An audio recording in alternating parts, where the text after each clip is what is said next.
एक आदमी जो अपने भाई की खोज में एक ऐसी रहस्यमय दुनिया में प्रवेश कर जाता है जहां पर आज से पहले जो कोई भी गया कभी नहीं लौटा। लेकिन क्या वो अपने भाई को खोज पाएगा, चलिए जानते हैं। एक आदमी जिसके पीछे डायनासोर पड़ा हुआ है और अभी वो एक ऐसी जगह पर मौजूद है जहां से चारों ओर ज्वालामुखी ही दिखाई दे रहे, जिसे बचने के चक्कर में वो जाकर एक लावा से भरी दरार में गिर गया। तभी दूसरी ओर एक आदमी की आंख खुल गई जिसका नाम है ट्रेवर, जो कि एक प्रोफेसर है। लेकिन जब आज वो अपनी क्लास को पूरा करके लैब में गया तो वहां उसे बताया गया कि अब ये लैब बंद होने वाली है क्योंकि कहीं से कोई फंड का जुगाड़ नहीं हो पा रहा है इसको चलाने के लिए।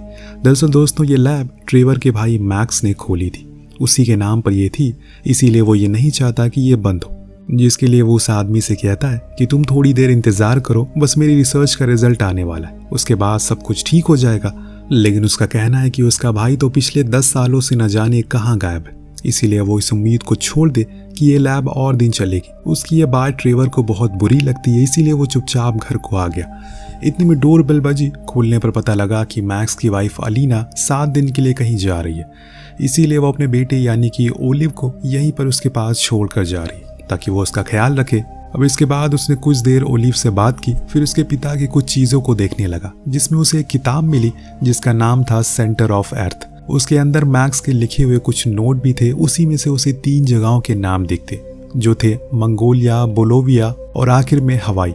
ये तीनों को देखकर ट्रेवर को कुछ अचानक से याद आता है। वो फौरन लैब की ओर भागा और इन तीनों जगहों के वेदर को चेक किया जो एग्जैक्ट सेम थे। दरअसल उस किताब में मैक्स ने इन जगहों के कोऑर्डिनेट्स लिखे हुए थे उसके गायब होने से पहले, क्योंकि उसकी रिसर्च के मुताबिक इन तीनों जगहों पर ढेर सारे वोल्केनो हैं जिसके नीचे एक ट्यूब होती है और उस किताब के मुताबिक अगर उस ट्यूब के अंदर कोई चला गया तो वो उसके रास्ते से एक ऐसी दुनिया में पहुंच जाएगा जहां पर सब कुछ एकदम नया और रहस्यमय होगा।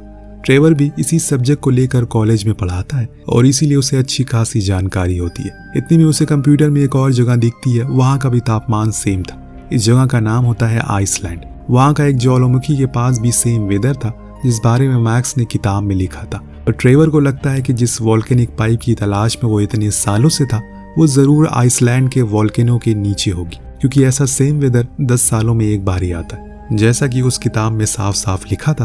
पर वो किताब एक फिक्शनल स्टोरी है जो चीज ट्रेवर जानता है, लेकिन उसे कहीं ना कहीं ये भी लग रहा है कि उसका भाई भी जरूर उसी जगह गया होगा उस चीज की खोज में, लेकिन वो वहीं कहीं खो गया। अगर वो वहां गया तो उसे ढूंढने में कामयाब हो गया तो उसके दोनों काम हो जाएंगे। पर ये सिर्फ कहने वाली बात थी क्योंकि वहां जाना हर किसी के बस की बात नहीं है। लेकिन ट्रेवर ने अब जिद मान ली है। उनकी बातें सुन ओलिव भी जिद पर आ गया, उसे भी जाना है क्योंकि उससे ज्यादा अपने पिता की जरूरत है। पर ट्रेवर नहीं मानता, इसीलिए आखिर में ना चाहकर भी उसे जाना ही पड़ा। अब फ्लाइट में जब वो उस किताब को पढ़ रहा था तो उसमें उसे मैक्स द्वारा लिखा एक प्रोफेसर का नाम मिलता है जिसके बारे में उसे कुछ भी नहीं पता। तो ओलिव गूगल करता है, उसके बारे में पता लगाता है, जिसे हम जान पाते हैं कि ये प्रोफेसर उस किताब के बहुत बड़े फैन थे और उन्हें पूरा यकीन था कि धरती के कोर में एक ऐसी दुनिया है जो आज तक किसी इंसान ने नहीं देखी, लेकिन वो देख कर रहेंगे। इसीलिए उन्होंने एक इंस्टीट्यूट भी बनाया जहां पर उनकी रिसर्च होती है। ट्रेवर को लगता है कि उसका भाई भी जरूर आइसलैंड जाने से पहले इनसे मिलकर गया होगा और इसीलिए लैंड करने के बाद वो सीधा ही इंस्टीट्यूट पर पहुंचता है। लेकिन वहां प्रोफेसर तो नहीं मिले, लेकिन हाँ उनकी बेटी हैना जरूर मिल गई जिसने बताया कि उसके पिता की मौत 4 साल पहले हो गई। अब जब उसे पता लगा कि ट्रेवर उसी किताब के सिलसिले में यहाँ आया है तो उसने उसे अंदर बुलाया और बताया कि वो असल में एक मनगढ़ंत कहानी है, ऐसा कुछ सच्चाई में नहीं है जैसा कि उस किताब में लिखा हुआ है। लेकिन मेरे पिता और उनके कुछ दोस्तों को लगा कि पृथ्वी के नीचे भी एक अलग दुनिया है जिसकी खोज में उन्होंने इस इंस्टीट्यूट को खोला और पूरी उम्र लगा देने के बाद भी उन्हें वो हासिल नहीं हुआ सिवाय मौत के। ये सारी बातें सुन ट्रेवर को लगता है कि अगर यही सच है तो फिर मैक्स वहां गया ही क्यों। लेकिन अब वो इतनी दूर आया है तो वहां जाकर रहेगा।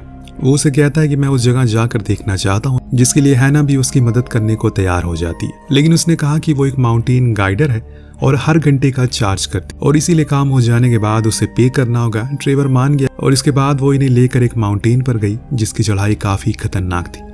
लेकिन फिर भी ये तीनों वहां तक पहुंच गए जहां पर एक एंटीना लगा हुआ था जिसको ट्रेवर निकालने की कोशिश करता है। लेकिन तभी मौसम खराब होने लगा, बिजली कड़कने लगी जिससे कि हैना और ओलिव तो पास के ये केव में चले गए। लेकिन ट्रेवर उस एंटीना को निकालने में लगा रहा। कुछ ही देर में कामयाब भी हो गया, पर अंत में बिजली उसी एंटीना पर जा गिरी जिससे वो टूट गया। ट्रेवर ने खुद की जान बचाने के लिए उसी केव में छलांग मार दी जिससे वो बच गया। लेकिन अब उस केव के बाहर जाने का रास्ता बंद हो चुका है। ये जिस जगह पर फंसी हुए वहां ना कोई नेटवर्क है, ना ही किसी प्रकार का कोई सैटेलाइट फोन, जिससे कि ओलिव घबराना शुरू कर देता है। लेकिन हैना उसे शांत कराती है, इन्हें बताती है यहाँ से नीचे एक सालों से बंद पड़ी हुई माइन है, अगर हम वहां तक पहुंच गए तो शायद कोई रास्ता हमें मिल सके। अब ट्रेवर को इस जगह के बारे में किसी प्रकार की कोई जानकारी नहीं थी, इसीलिए वो हैना पर भरोसा करने को राजी हो जाता है, ओलिव को भी कन्विंस कर लेता है। जिसके बाद ये लोग अब धीरे धीरे करके आगे की ओर बढ़ते हैं। लेकिन तभी अचानक से इनके सामने एक बड़ा सा होल आता है, जिसमें ट्रेवर गिरने ही वाला था कि लेकिन अहम मौके पर हैना उसे पकड़ लेती है, जिससे उसकी जान बच गई। इसके बाद उसने उसे बहुत सुना और कहा कि अपनी आंखें खोल कर चले, क्योंकि जिस जगह पर वो खड़ा है वो अभी बेहद ही खतरनाक है। अब वहां पर कुछ देर बिताने के बाद हैना ने बताया कि उन्हें रस्सी से नीचे उतरना होगा, क्योंकि वो माइन नीचे है, इसीलिए सभी अब धीरे धीरे करके नीचे जाने लगते। जहां पर वो पहुंचते हैं तो हैना को एक पुराना जनरेटर मिलता है, जिसे चालू करने पर उनके सामने एक पूरी माइन का सेटअप आ गया, जो कि शायद पहले यूज की जाती होगी लेकिन अब बंद है।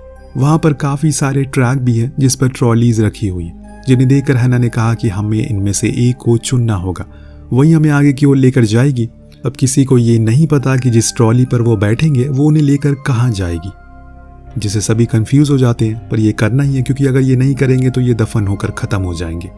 हैना अब स्टीयरिंग को संभालती है और फिर उस ट्रॉली को आगे लेकर जाती है, पर वो ट्रैक बहुत ही ज्यादा पुरानी है, जिसके कारण इन्हें काफी झटकों का सामना करना पड़ता है। एक बारी तो उन्हें अपने सामने वो ट्रैक टूटा हुआ भी मिलता है, पर हैना स्पीड को बढ़ा देती है, जिससे वो ट्रॉली जम करके उस साइड चली गई।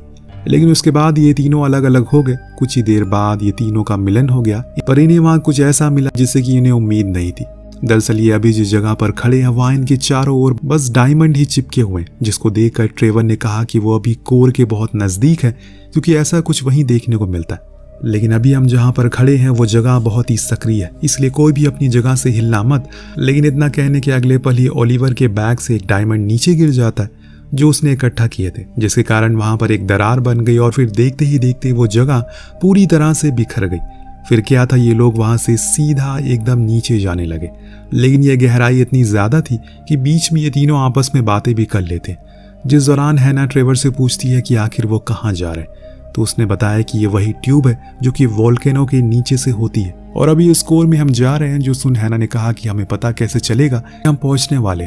तो उसने बताया कि जब हमारे ऊपर कुछ पानी की बूंदें आने लगेंगी तब एहसास हो जाएगा कि हम नजदीक हैं, जो कुछ पलों में होने भी लगता है। फिर अचानक से ये सभी एक तालाब में गिर गए। अब जब वो उसे बाहर आए तो हैना ने कहा कि हम यहाँ तो आ गए, लेकिन अब यहाँ से ऊपर कैसे जाएंगे। और इतने में इनके सामने कुछ बर्ड्स का ग्रुप आ जाता है, जो बेहद ही खूबसूरत और ऐसा कुछ उन्होंने पहली बार देखा था। उनमें से एक बर्ड ओलिवर के पास आकर खेलने लगती है। तब ये देखती है कि वो सभी एक गुफा की ओर जा रहे हैं। इन्होंने उसके पीछे जाने का डिसाइड किया, और जब वो वहां पहुंचे तो इनकी आंखें फटी की फटी रह गई, क्योंकि वो एक अलग दुनिया थी जहां पर सब कुछ बेहद ही खूबसूरत, और इस खूबसूरती को देखकर किसी को यकीन नहीं हो रहा है। पर ट्रेवर को ऐसा कुछ दिखेगा उसे पहले से पता था, क्योंकि उसने उस किताब में इन चीजों के बारे में पढ़ रखा था। यहाँ तक कि उसे तो ये भी पता था कि यहाँ के पेड़ कैसे दिखते, जिसका जिक्र उस किताब में था। लेकिन अब यहाँ ये आ तो गए, लेकिन अब अगला कदम क्या होगा। अब थोड़ी देर वहां रुकने के बाद ये लोग वहां से थोड़ा आगे जाते तो वहां उन्हें एक ट्री हाउस मिला, जिसके अंदर जाने पर वहां उन्हें कुछ पुरानी किताबें मिलती है, कुछ ऐसे सामान जो कि रोजमर्रा की जिंदगी में काम आते हैं, जिन्हें देखकर ट्रैवलर को लगा कि शायद यहाँ पर पहले कोई रहता होगा। इनमें से उसके हाथ एक किताब लगी, जिसकी हैंडराइटिंग थोड़ी मिलती जुलती लग रही थी। दरअसल ये किताब मैक्स की थी। जी हाँ, उसका भाई जो यहाँ पर रहता था, क्योंकि बाहर हैना को उसकी लाश भी जो मिल गई थी। अब ट्रेवर को अपने भाई के जाने का बहुत ही ज्यादा गम सता रहा है, पर उससे ज्यादा ओलिव को बुरा लगा, क्योंकि उसके पिता जो गए थे। इसीलिए ट्रेवर ने उस किताब में से कुछ वर्ड उसे पढ़कर सुनाया, जो कि खुद मैक्स ने अपने बेटे के लिए लिखे थे। जब वो उसे मिस करता था, अपने डैड के जाने का दर्द उसे बहुत ज्यादा अफसोस दे रहा है, क्योंकि अभी तक उसे यही लग रहा था कि वो जिंदा है। लेकिन आज वो सच उसके सामने आ ही गया। मैक्स की आखिरी ख्वाहिश थी कि वो अपने बेटे के साथ 14वां जन्मदिन मनाए, लेकिन ऐसा हो नहीं सका। उसके आखिरी शब्द थे जो सुन ओलिव बहुत रोता है। ट्रेवर उसे गले से लगा लेता है। दिन ये लोग अब यहाँ से निकलने का रास्ता ढूंढने लगते, जो कि मैक्स ने उस जर्नल में लिखा था। लेकिन कभी वो खुद उस जगह तक नहीं जा सका, क्योंकि वो अकेले इतनी जल्दी सब कुछ कर नहीं सकता। दरअसल इनके पास अब 48 घंटे बचे हुए हैं, क्योंकि उसके बाद यहाँ का तापमान बहुत तेजी से बढ़ने लगेगा। इतना बढ़ेगा जिसकी कोई सीमा नहीं है। अगर इन्हें यहाँ से वापस जाना है तो पहले तो इस समुंदर को पार करना होगा। उस साइड जाना होगा जहाँ पर इन्हें एक गर्म पानी का झरना मिलेगा। जो कि ऊपर की ओर बहता है, जो इनकी मदद कर सकता है वापस पृथ्वी की सतह पर पहुंचने में। इतना सब कुछ जानने के बाद ये एक राफ्ट को तैयार करते हैं जिसमें तीनों ही हाथ बटाते।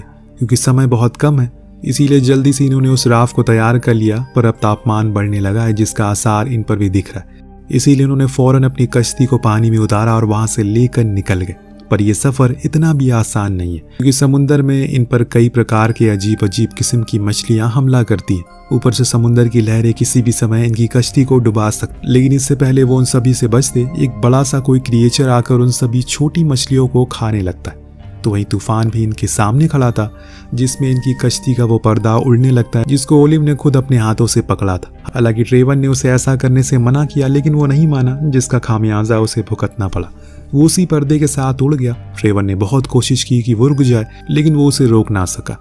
अब जब ओलिव को होश आया तो उसने खुद को किनारे पर पाया जहां वो चिड़िया उसके पास ही घूम रही थी, जो उसे शुरुआत में मिली थी। ऐसा लग रहा है जैसे मानो वो उसे कहीं ले जाने की कोशिश कर रही हो। ओलिवर उसी का पीछा करते हुए आगे बढ़ता है। बीच में उसे कई सारे ऐसे रास्ते मिलते हैं जो कि बेहद ही खतरनाक थे, लेकिन फिर भी वो उसे पार कर लेता है।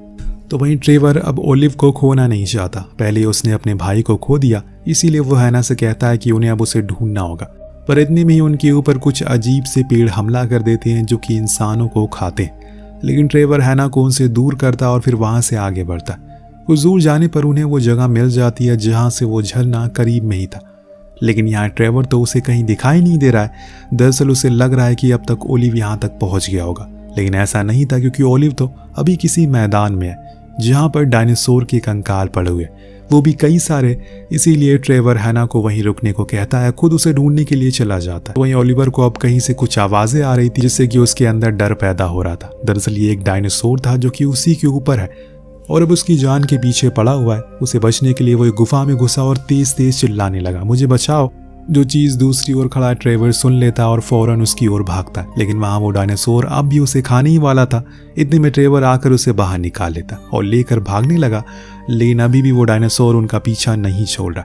ट्रेवर ने अपना दिमाग लगाया और उसे बड़ी ही चालाकी से एक नरम सतह के ऊपर लाकर नीचे गिरा दिया, जिसके बाद दोनों ही नदी किनारे पहुंचते हैं जहां पर हैना एक स्कल की बोट बनाकर लाई थी, जिस पर बैठकर ये लोग आगे की ओर जाते हैं। लेकिन तभी धीरे धीरे करके पानी कम होने लगा। तभी इनकी बोट जाकर एक होल में फंस जाती है जिसके नीचे ढेर सारा लावा इकट्ठा था, लेकिन कहीं भी आसपास पानी नहीं था, जिसके कारण अब ये ऊपर नहीं जा सकता। पर तभी ट्रेवर नोटिस करता है कि वहां के पत्थरों पर मैग्नीशियम लगा हुआ है, जिसका मतलब ये है कि ये हल्की सी आग से ही काम बन जाएगा। उसने एक फ्लेयर को वहां पर मारा जिससे कि वहां पर एक धमाका हुआ और जो पानी उसमें जमा था वो सीधा जाकर लावा में गिरने लगा, जिससे एक स्टीम जनरेट हुई, जिससे कि एक वोल्केनो एरप्शन हुआ और इनकी बोट तेजी से ऊपर जाने लगी। इन्हें अब खुला आसमान दिखने लगा और कुछ ही सेकंड में ये उस वोल्केनो से बाहर आ गए। जैसे कि लावा आता है, ये तीनों ही असल में इटली में लैंड किए थे। जी हाँ, आइसलैंड से सीधा इटली में। लेकिन जहां पर ये लैंड किए उस आदमी का घर टूट जाता है। वो बाहर आकर इन पर बहुत चिल्लाता है तो ओलिवर उसे एक डायमंड निकाल कर देता है जो कि उसने ढेर सारे कलेक्ट किए थे। उस आदमी की तो चांदी हो जाती है। खैर अब ये लोग वापस अमेरिका आते हैं, जिसके बाद ट्रेवर उस लैब की फंडिंग कर देता है। कहानी के आखिर सीन में हमें दिखाया जाता है कि वो बर्ड ओलिवर के साथ यहाँ आ गई, जिसे देखकर सभी बहुत खुश थे। तभी उस दौरान ट्रेवर ओलिवर को मैक्स की दूसरी किताब देता है जिसका नाम था the lost city of Atlantic, यानी कि इस कहानी का दूसरा पार्ट। वह इसी के साथ ये कहानी यही खत्म हो जाती है। तो कहानी कैसी लगी हमें कमेंट करके जरूर बताएगा। मिलते हैं अगली वीडियो में। Thank you so much watching. Peace out.